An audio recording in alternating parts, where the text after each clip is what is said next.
Frankenstein no es como nos han enseñado siempre. En la novela original de Mary Shelley, de 1818, el aspecto de la famosa criatura es diferente a la que solemos ver o imaginar. En palabras de la escritora, es un ser de proporciones gigantescas, casi sobrehumanas, de una altura de 2,5 metros, con una piel amarillenta que apenas cubre los músculos y arterias por debajo. Los ojos, de un color acuoso y casi opacos, parecen vacíos, mientras que los labios son delgados y oscuros. Su cabello es largo y de un negro intenso, que crea un contraste aún más inquietante con su tez. En definitiva, la criatura es mucho más siniestra y aterradora, y carece de los atributos melancólicos y tiernos que nos inspiran las adaptaciones posteriores. Sin embargo, esta es solo una de las diferencias que hay entre la novela y la cultura popular. El personaje ha calado tanto que llamamos Frankenstein a la criatura, cuando realmente es el apellido de su creador, aunque seguramente ya lo supieras.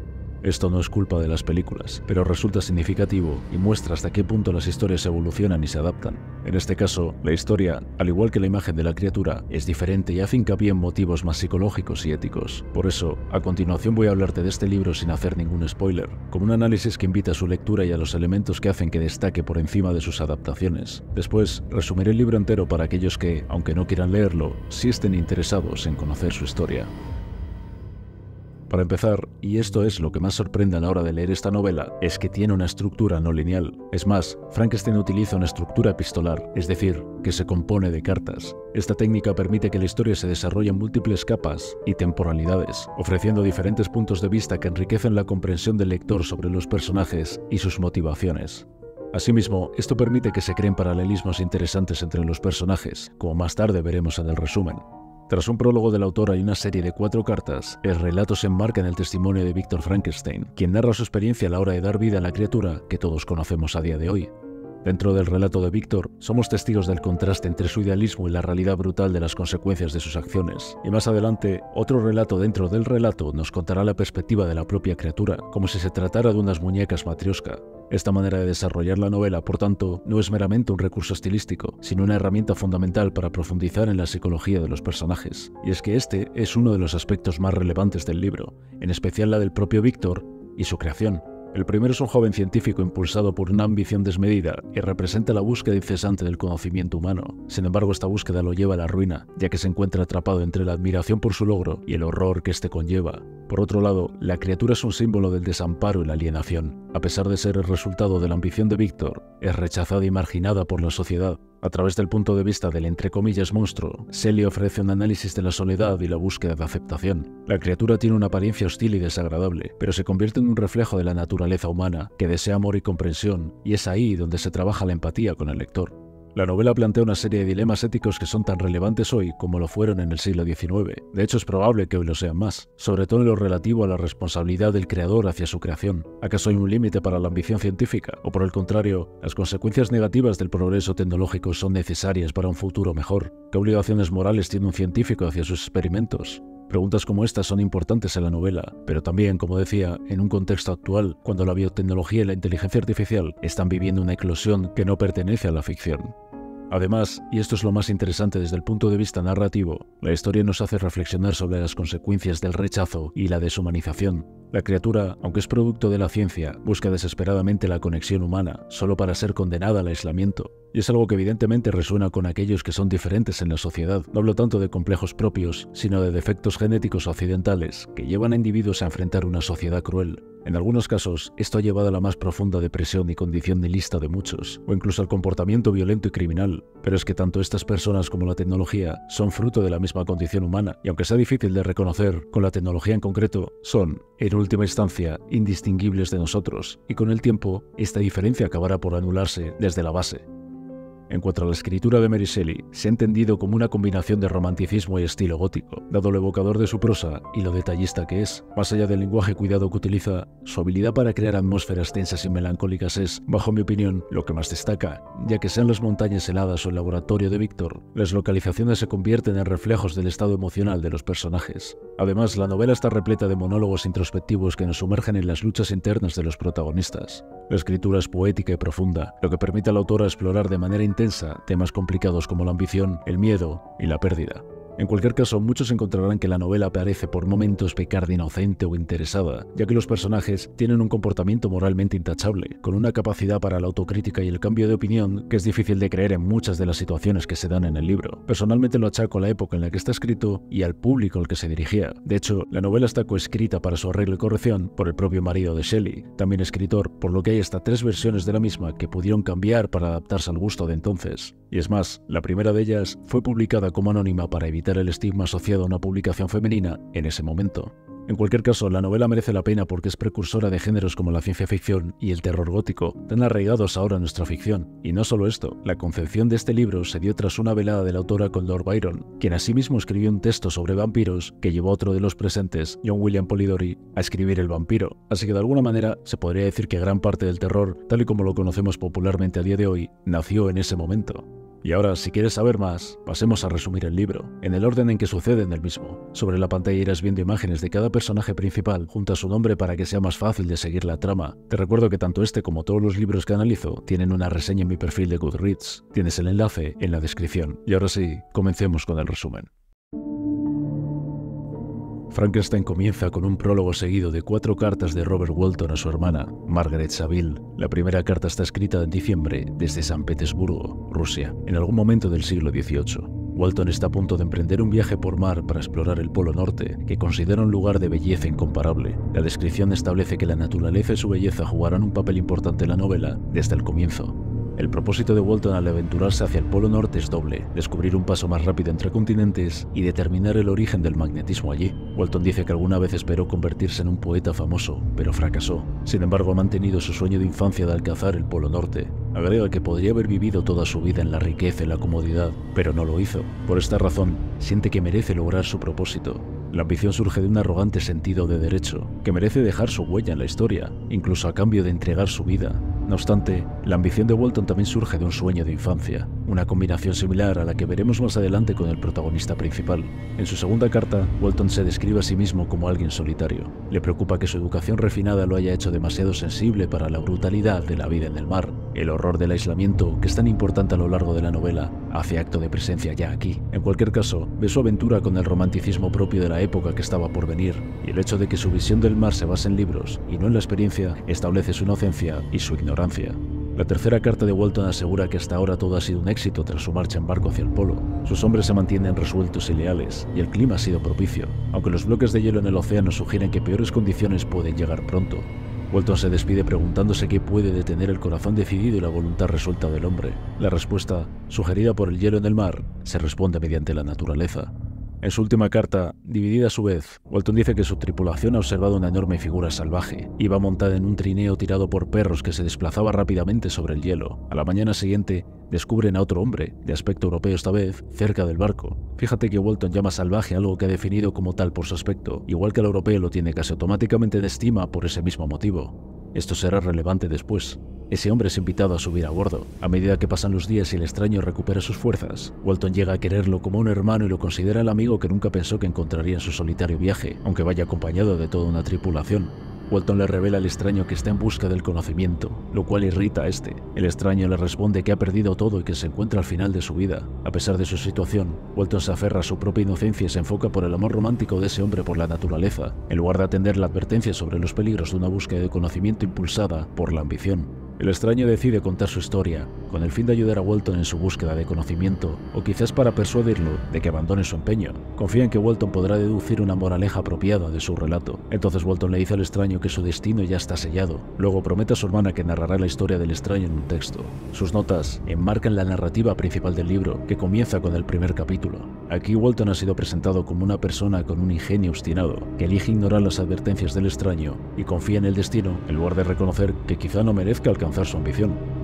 Comenzada la historia del extraño, ya podemos desvelar que se trata de Víctor Frankenstein, nuestro personaje principal. Cuenta que nació en Nápoles, creció en Suiza y presenta a sus padres, Alphonse y Caroline. La infancia de Víctor es inocente y perfecta. Cuando tenía 5 años, su madre adoptó una hermosa huérfana llamada Elizabeth Lavenza, aunque según la edición, Elizabeth puede ser parte de la familia. Los Frankenstein adoraban a Elizabeth. Para Víctor se convirtió en más que una hermanastra. Entre ellos se referían como primos y se insinuó un posible futuro de más calado sentimental. Los primos se llevan a la perfección, aunque a ella le gustaba la poesía, mientras que él anhelaba desentrañar los secretos de la vida, incluidas las leyes ocultas de la naturaleza. Esta diferencia ofrece una primera y sutil pista sobre la peligrosa ambición de Víctor y su ingenua creencia de que el ser humano es lo suficientemente poderoso y sabio para comprenderlo todo. Además de Elizabeth, Víctor mantiene una profunda amistad con Henry Clerval, su compañero de estudios, quien es también un ávido lector. Ambos comparten una gran ambición por dejar huella en la historia y son demasiado jóvenes e inocentes para reconocer la vanidad y la futilidad de sus aspiraciones. Con el tiempo, Víctor se siente atraído por la filosofía natural y se sumerge en las obras de pensadores que buscan penetrar en los secretos de la naturaleza. Esta se presenta como una fortaleza que cederá ante el asalto del hombre, estableciendo una relación antagónica que presagia problemas futuros. Un día, al observar un rayo, Víctor se da cuenta de que las leyes de la ciencia superan la comprensión humana, y a partir de ese momento decide enfocarse en estudios basados en hechos, como las matemáticas, en lugar de la filosofía natural. Sin embargo, reconoce que eventualmente regresa a esta última, y sugiere que su ambición eclipsa su razón, algo que le llevará a un desastre inevitable. Justo antes de cumplir 17 años, Elizabeth enferma y contagia a la madre de Víctor, quien muere por ello. Su último deseo es que Víctor y Elizabeth se casen algún día. Aún en duelo, Víctor se despide de Clerval, Elizabeth y su padre y se marcha a estudiar a Ingolstadt. La familia sufre su primer dolor así. Su pérdida de inocencia comienza con la muerte de la madre y continúa con la búsqueda de conocimiento en la universidad. Allí, un profesor de filosofía natural le dice a Víctor que sus estudios anteriores han sido una pérdida de tiempo. Sin embargo, Víctor luego asiste a una clase de química, cuya conferencia sobre el poder y los recientes éxitos de la ciencia le inspiran a revelar al mundo los más profundos misterios de la creación. La ambición de Víctor es tanto ganar gloria como un deseo inocente de ayudar a la sociedad a través de sus logros científicos. Víctor se sumerge tanto en la filosofía natural que acaba por ignorar todo lo demás, incluido a su familia. Avanza rápidamente y de pronto, después de 2 años de trabajo, descubre el secreto para crear vida. El intenso enfoque de Víctor le permite cumplir su ambición y conquistar la naturaleza, pero también lo aísla de la sociedad. El éxito en soledad repercute en un producto solitario. Pronto lo verás. Víctor decide crear una nueva especie, comenzando con una criatura. Pasa meses solo en su laboratorio construyendo un cuerpo para reanimar a base de diferentes tejidos y partes de otros seres humanos fallecidos, impulsado por la promesa de fama y gloria, imaginando esa nueva especie que lo bendecirá un día como su creador, es decir, como su Dios. La expectativa de convertirse en una deidad le embriaga mientras se acostumbra a ver cuerpos inertes como parte natural de su trabajo. Así, tras meses de esfuerzo, Víctor tiene éxito en dar vida a su criatura, aunque no se explica cómo, pero una vez viva, la apariencia de la criatura lo horroriza, la considera un monstruo. Tal y como describíamos al comienzo de este análisis, es un ser de proporciones gigantescas, casi sobrehumanas, de una altura de 2,5 metros, con una piel amarillenta que apenas cubre los músculos y arterias por debajo. Los ojos de un color acuoso y casi opacos parecen vacíos, mientras que los labios son delgados y oscuros. Su cabello es largo de un negro intenso, que crea un contraste aún más inquietante con su tez. Víctor huye del laboratorio, abandonando a la criatura a su suerte. El creador abandona así su creación. Evitando su apartamento, Víctor deambula por Ingolstadt y se encuentra con Henry Clerval, quien ha regresado con un proyecto personal a la universidad. Las palabras de Clerval, aunque inocentes y sinceras, ahora suenan peligrosamente ambiciosas tras lo que acaba de suceder. Víctor comprueba si la criatura sigue en su apartamento y se alegra al descubrir que no está. Invita a Clerval a subir, pero una vez allí cae rendido y está enfermo durante meses, fruto del sobreesfuerzo y el aislamiento durante su investigación. Clerval lo cuida, sin revelar la enfermedad a nadie más. Cuando Víctor se recupera, su amigo le pide que envíe una carta a su padre y a la familia, y le da una carta de Elizabeth a su vez, procurando que reconecte así con la sociedad. En dicha carta, Elizabeth cuenta que Justine Moritz, una antigua sirvienta de los Frankenstein, ha venido a vivir con ellos tras la muerte de su madre. La familia Frankenstein sigue de alguna manera manteniendo así su dicha y su inocencia. Cuando Víctor se recupera, encuentra que cualquier cosa relacionada con la filosofía natural le causa angustia, así que renuncia a estos estudios por un tiempo y se mete de lleno con lenguas de Oriente Medio. Cerca del final del trimestre, mientras Víctor y Clerval esperan para viajar de regreso a Ginebra, hacen un recorrido por Alemania que reaviva el amor de Víctor por la naturaleza y levanta su ánimo. Ve a la naturaleza como lo haría un poeta romántico, sublime e impenetrable, libre de las cargas de la falible vida humana. Poco después, Víctor recibe una carta de su padre que dice que su hermano menor, William, ha sido asesinado. Víctor se apresura para volver a su hogar.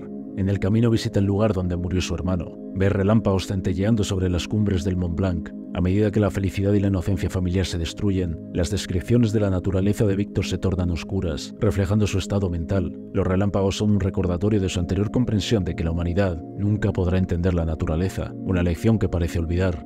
Cerca de donde murió su hermano, Víctor ve una figura que se asemeja al monstruo y se da cuenta de que fue este el que le mató, lo que significa que él pasa a ser el responsable como su creador. Víctor comprende el coste de su arrogante ataque a la naturaleza e interpreta que la criatura está vengándose de él.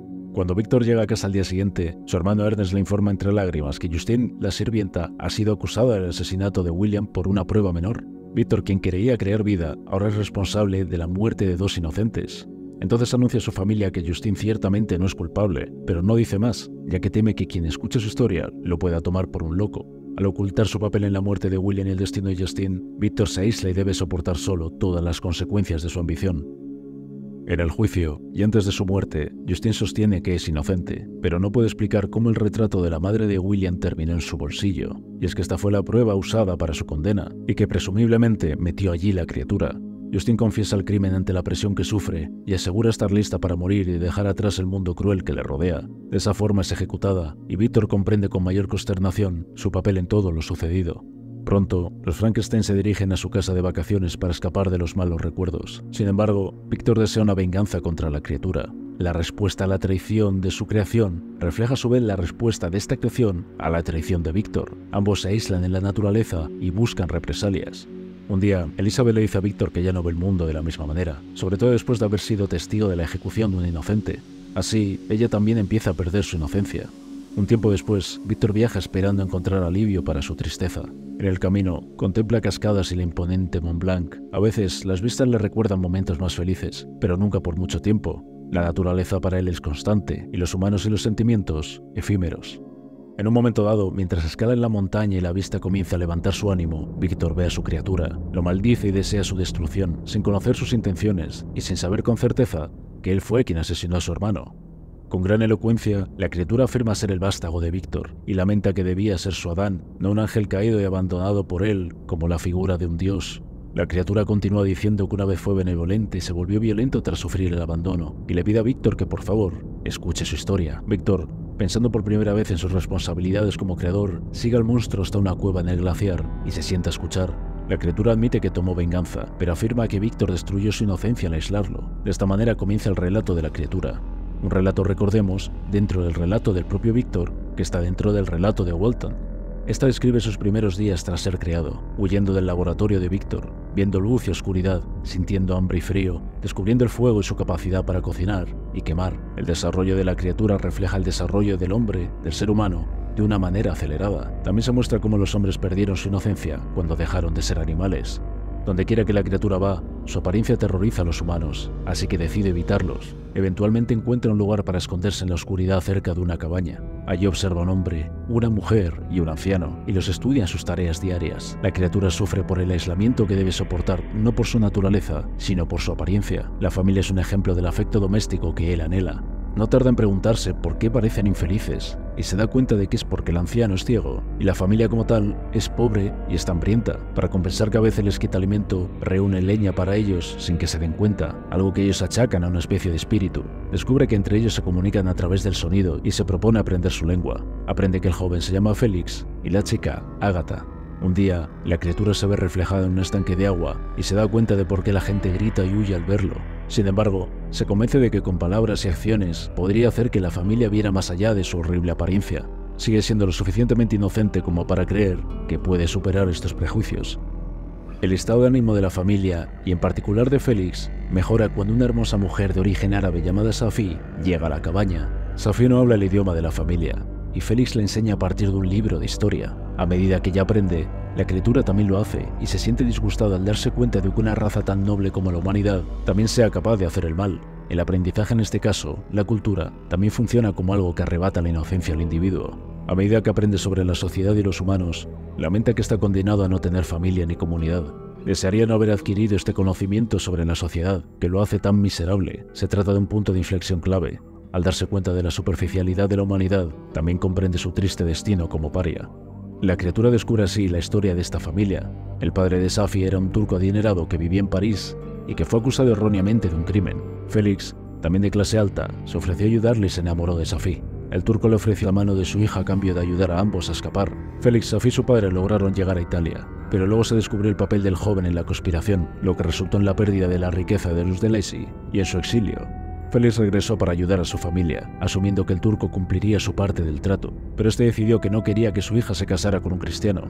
La madre de Safi, convertida a la religión, había enseñado a su hija a ser independiente y a tener curiosidad intelectual, así que se entiende que gracias a esto, la hija escapó para encontrar a Félix. A continuación, la criatura explica cómo encontró 3 libros en el bosque, incluyendo El paraíso perdido de John Milton, que trata sobre la pérdida de la inocencia de la humanidad en el jardín del Edén. La criatura a veces se ve a sí mismo como Adán, sin embargo, en otras ocasiones se ve más como Satanás, porque no tiene el amor de su creador. Adán perdió su inocencia al desobedecer a Dios, pero él pierde su inocencia tras ser abandonado por Víctor. La criatura añade que cuando huyó del apartamento de este, se llevó sin saberlo algunas de sus notas del diario en lo relativo a su creación. Lo maldice por haber creado algo tan feo y condenado a la soledad. Volviendo a su historia, en un momento determinado decidió rebelarse con la esperanza de que los hombres pudieran ver más allá de su fealdad. Un día, cuando Félix, Ágata y Safi estaban de paseo, él entra en la cabaña y se presenta al anciano ciego esperando que no tendrá prejuicios en su contra. La conversación comienza bien, pero justo en ese momento la familia regresa. Félix ataca a la criatura, Safi huye aterrorizada y Ágata se desmaya. La criatura, por lo tanto, no tiene más remedio que escapar. La primera y única bondad que recibe la criatura proviene de un hombre ciego incapaz de ver cómo es por fuera. El resto de la familia, como el resto de la sociedad, responde al monstruo de manera cruel, basándose únicamente en cómo es, en su apariencia. El rechazo de la familia sumerge al monstruo en un ataque de ira, pero la belleza del día siguiente lo calma. Decide acercarse al anciano nuevamente, como un último suspiro de inocencia, salvándolo de la rabia nacida del rechazo. Pero cuando llega a la cabaña, los de Lacey ya han decidido marcharse. De hecho, ve a Félix terminando su contrato de arrendamiento con el propietario y nunca vuelve a ver a ninguno de ellos. Se entrega a la rabia, quema la cabaña y se marcha hacia Ginebra en busca de su creador. Acuérdate de que había aprendido a usar el fuego, tanto para cocinar como para quemar. Esta dualidad se entiende mejor aquí. Con su inocencia y esperanzas de inclusión en la sociedad destrozadas, la criatura solo queda con dolor y naturalmente quiere lastimar a quienes lo han herido. En medio del camino, la criatura salva a una niña de ahogarse en un arroyo, solo para ser disparado por otra persona. Le lleva semanas curarse y el sufrimiento solo alimenta aún más su ira y su deseo de venganza. Tras un tiempo, la criatura llega a Ginebra. Allí se encuentra con un niño pequeño. Pensando que el niño sería demasiado joven como para horrorizarse por su apariencia y que así podría ser un compañero para él, la criatura se le acerca. Pero el niño sí que se asusta y grita que su padre, un tal Frankenstein, le castigará. La criatura se enfurece al escuchar el nombre y estrangula al niño, que acaba por morir. Se trata, claro, de William, del hermano pequeño de Víctor. Nuevamente las esperanzas se ven destrozadas, y si a eso le sumamos la conexión del niño con Víctor, hace que el acto de venganza sea incontrolable. Luego la criatura encuentra un granero en el que pasar la noche, pero hay una joven durmiendo en su interior. Enfurecido por estar apartado para siempre del deleite de la belleza femenina, la criatura coloca una imagen que llevaba el niño que acaba de matar en su bolsillo y la pone en el de la chica. La criatura se venga de Justine porque simboliza lo que nunca podrá obtener y provoca así, voluntariamente o no, que ella sea ejecutada después. El relato acaba y la criatura exige a Víctor que crea a su vez otra criatura, esta vez femenina, para él. Todo lo que éste quiere, en definitiva, es una familia, una comunidad en la que sentirse querido.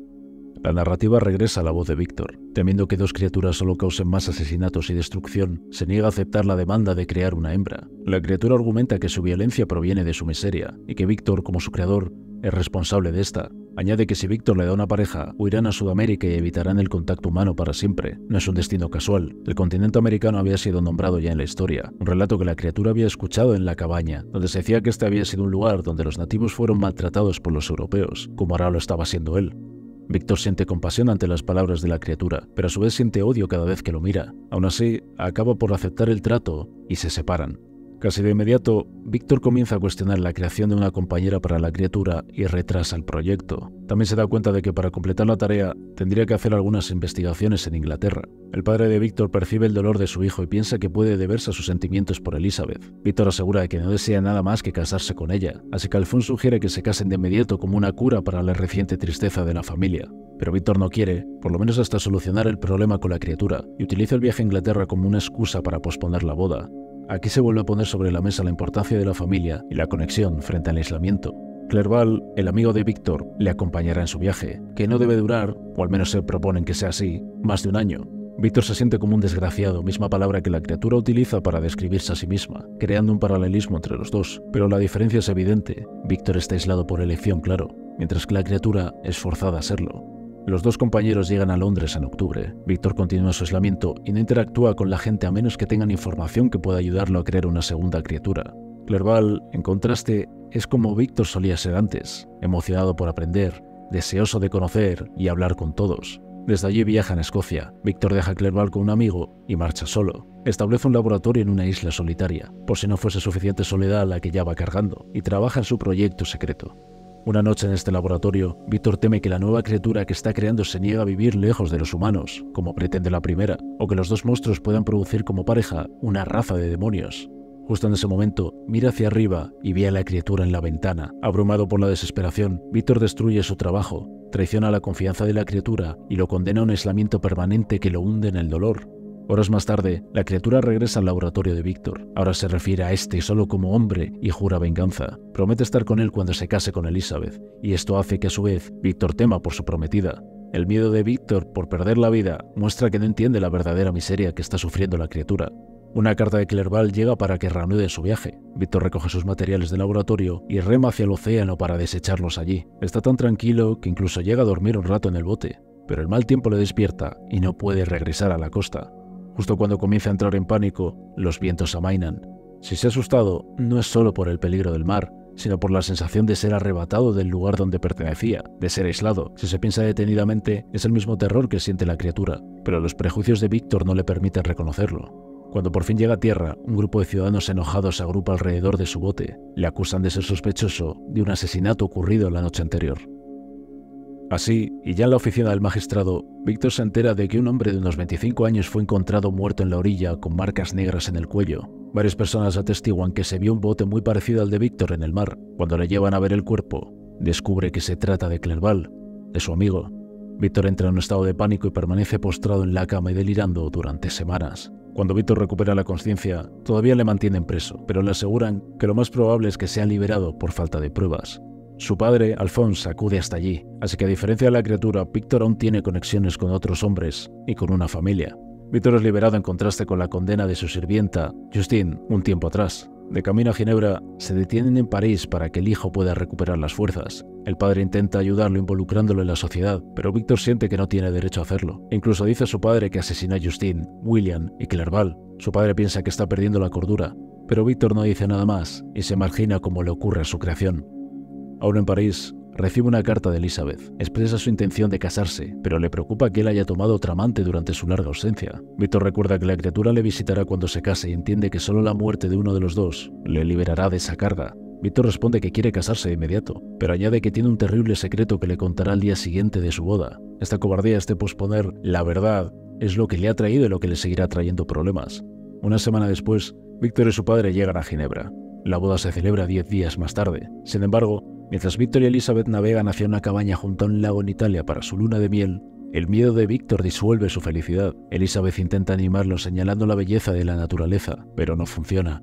Una tormenta se desata al llegar a la cabaña. Víctor, armado con una pistola y aterrorizado de que la criatura ataque en cualquier momento, envía a Elizabeth a la cama por su propia seguridad. Pero mientras este busca por todas partes, escucha un grito. Elizabeth ha sido asesinada. Mientras se agacha sobre su cuerpo sin vida, Víctor ve a su creación desde la ventana y dispara, pero el tiro falla. Víctor había asumido que la criatura lo atacaría, sin darse cuenta de que ésta lo que quería era una venganza que le sometiera al mismo sufrimiento que él le infligió a su vez, al aislamiento permanente, a una soledad eterna. Víctor regresa a Ginebra a toda prisa. La noticia de la muerte de Elizabeth abruma a su padre, Alphonse, quien asimismo muere unos días después. Ahora la venganza de la criatura está completa. Víctor se ha quedado prácticamente solo. Es su hermano Ernest el único que vive. Una vez más enloquece y debe ser encerrado durante varios meses. Cuando recupera el sentido, le cuenta toda su historia a un magistrado local, con la esperanza de hacer justicia contra la criatura. El magistrado escucha, pero no le cree del todo. Además, considera imposible rastrear a un monstruo. Es demasiado tarde. Víctor entiende que la venganza debe servirse por cuenta propia, que debe ser él el que mate su propia creación. Ahora ocurre algo curioso que cierra el paralelismo que venía sucediendo. Víctor maldice al magistrado y a toda la humanidad. Le llama hombre y critica su ignorancia, algo muy parecido a lo que hiciese su criatura en la isla escocesa. Decide así abandonar Ginebra para siempre. Mientras visita las tumbas de su familia, jura venganza y luego escucha la risa de la criatura y su voz. Víctor le persigue, pero este escapa en la oscuridad. La venganza de la criatura es exitosa y ahora ambos sufren por igual. Durante meses, Víctor sigue a su criatura hacia el norte en las frías regiones árticas, guiado por pistas y notas que la criatura deja atrás para burlarse de él. La desolada región ártica es un símbolo perfecto del aislamiento y el poder de la naturaleza. Un hombre en esta tundra está completamente solo y a merced del frío.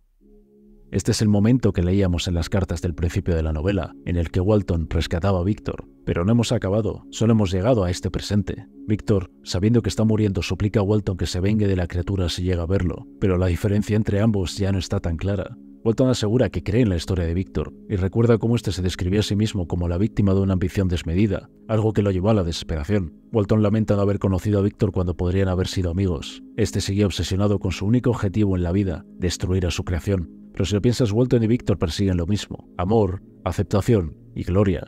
Y en ambos casos su ambición actúa en contra. Ambos hombres terminan atrapados aislados, Walton por la naturaleza y Víctor por la venganza y el dolor.